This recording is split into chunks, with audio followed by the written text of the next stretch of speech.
Merci, messieurs, de vouloir vous présenter à nos différents followers.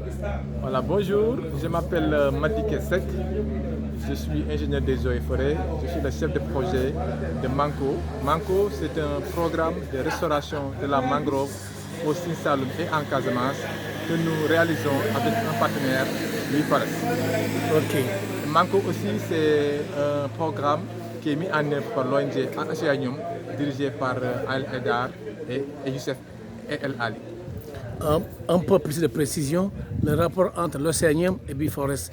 Voilà, en fait, Océanium, c'est une ONG à but non lucratif qui intervient dans la zone depuis plus de 40 ans. Et Océanium aussi avait l'habitude de travailler avec les communes, mais pour faire des petits reboisements avec les moyens du bord. Maintenant, Océanium a un partenaire qui a accepté de mettre plus de moyens, beaucoup de moyens pour reboiser plus de mangroves.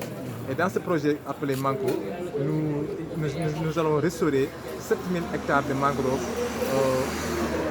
au Sine Saloum et en Casamance pour 3 ans. Voilà. Aujourd'hui, nous sommes ici à Niassia. À quelle fin? Voilà. Donc, comme nous sommes là depuis 3 ans, le ministère avait fait une évaluation pour faire le suivi des activités.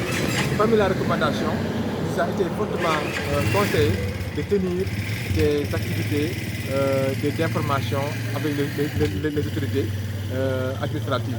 C'est dans ce cadre qu'on est venu ici au niveau de Niassia pour tenir un CLD, pour présenter les activités du projet qui ont été réalisées avec les 3 communes, notamment Adéane, Enampor et Niassia, pour présenter les activités qui ont été réalisées et requérir aussi l'avis de l'autorité, requérir l'avis des populations pour essayer d'améliorer le projet. Au sortir donc de cet atelier, avec votre très belle présentation, il y avait aussi beaucoup de réactions.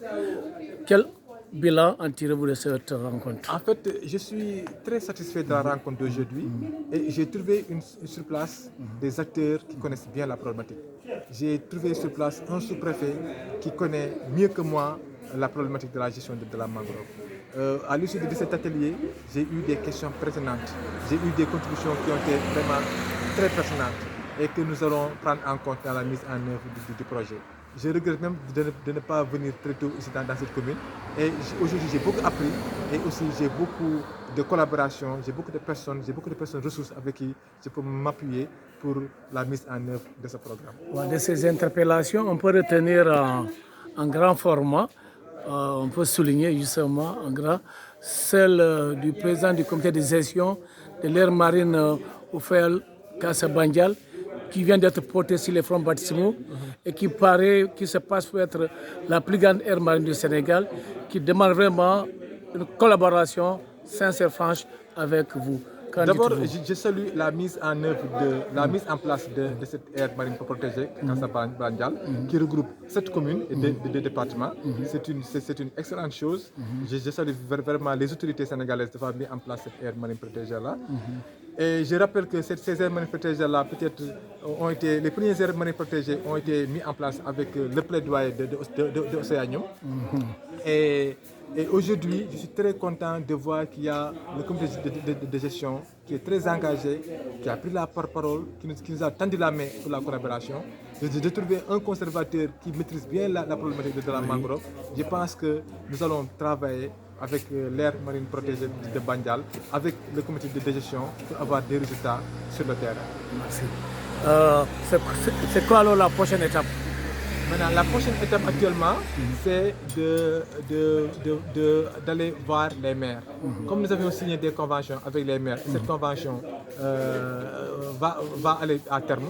Nous allons aller vers les maires, en fait, faire des avenants pour les conventions, pour mettre sur les conventions les superficies qui ont été réellement reboisées, des avenants. Et en plus maintenant, signer avec les maires de nouvelles conventions pour préparer la nouvelle phase du projet. Surtout que la première convention est signée pratiquement par l'essentiel des maires qui ne sont plus maintenant en Voilà, exercice. c'est vrai, cette convention est signée par l'ensemble des maires qui ont signé ces conventions-là ne sont plus là. Voilà. Mais comme on le dit, l'administration, c'est une continuité.